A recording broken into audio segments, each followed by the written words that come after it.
Hi, Pack fans, Jeff Gravely, and we've got a lot of new faces around the NC State football program, assistant coaches that we want you to get to know. You can read their bio and see where they've coached before. We want to give you a little insight to what these guys are all about. Charley Wiles, 33 years in coaching, 24 at Virginia Tech. Welcome to NC State. Thank you. I'm sure you've been here plenty of times. Well, I've been in the Raleigh area, and actually I was by Cardinal Gibbons High School one time, and I drove by the building and, thought how wonderful that statue, the art, the wolves on the mountain, but that was it, and then it was on to the next school and going recruiting. So it's been really fun so far. Have you recruited a lot in North Carolina?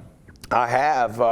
When the ACC expanded and Virginia Tech came into the ACC in 2004, that freed up these grounds, these rich recruiting grounds in North Carolina. So I was out east originally, and then we kind of changed up some things, and I went Winston east. Mm-hmm. So down the I-40 corridor, through Raleigh, out to Rocky Mount, in that area. I've been in the area for sure. Let's dial it back a few years to your playing days at Murray State. What kind of player was Charley Wiles? Oh, man, undersized, couldn't have played probably in today's world.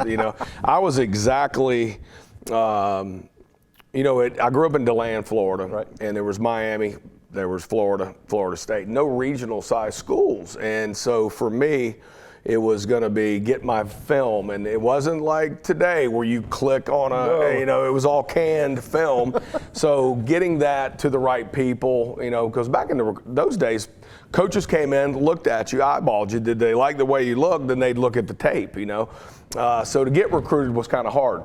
My dad lived in the Nashville area, so he actually drove my canned video around, and there was no dupes. So it's like, you can't, I'll give it to you for the day. But just thank goodness got in front of the right people, and that was actually Bud Foster on a Friday afternoon at Murray State, the only guy in there, and he's just finished up playing, so he's not like a decision maker. Right. And he had to talk my dad in, hey, let me have the film for a few days, get it in front of the right people, and then all of a sudden, I got recruited and I ended up playing for Hall of Fame Frank Beamer. So when you go into a recruit's house, what do you tell them, and how do you try to convince them that this is the place for them? Well, my philosophy on recruiting is always, number one, relationship based. Get to know.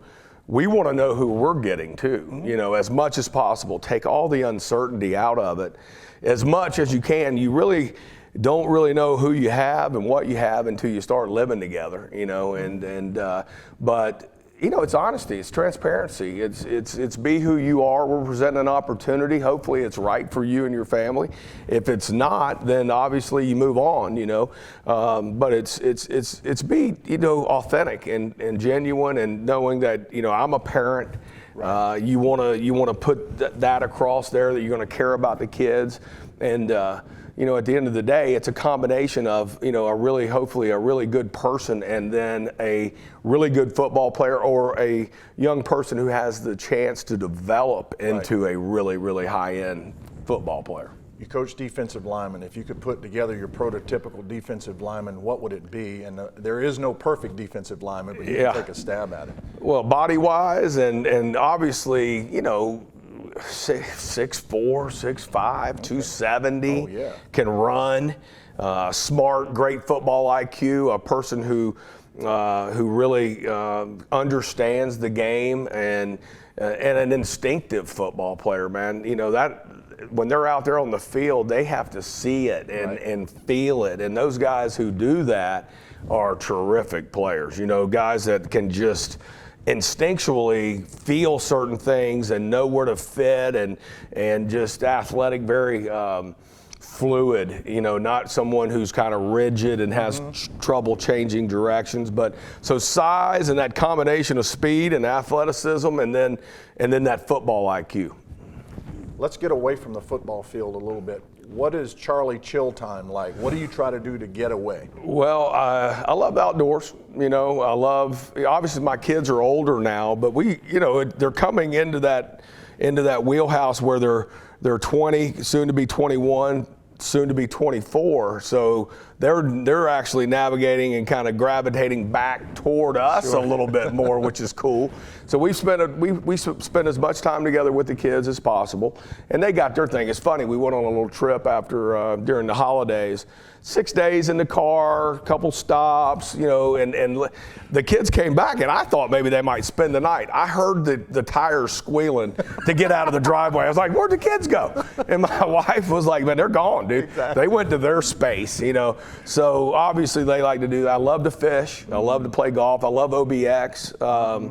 Go out there offshore fishing. I love bird hunting. I'm not a big hunter, but like deer and that kind of thing. I like more of the social part of that when you're walking, watching the dog work, or you're in a duck blind and you're having fellowship, not sitting in a tree by myself, cold, you know, bird hunting, duck, you know, that kind of stuff, watching the dog work. And then, you know, I love going to concerts, love music, love eating great food. So what's your musical choice? Well, pretty much Americana. I love Tom Petty, is probably my go-to guy. But Americana in general, but all types of music, you know, and that's something that the Raleigh area is going to open up for my wife and I, where before, you know, you're driving hours to a venue, and now, you know, they're gonna be right here in our backyard, so we'll be able to see some good live music. What's your go-to meal?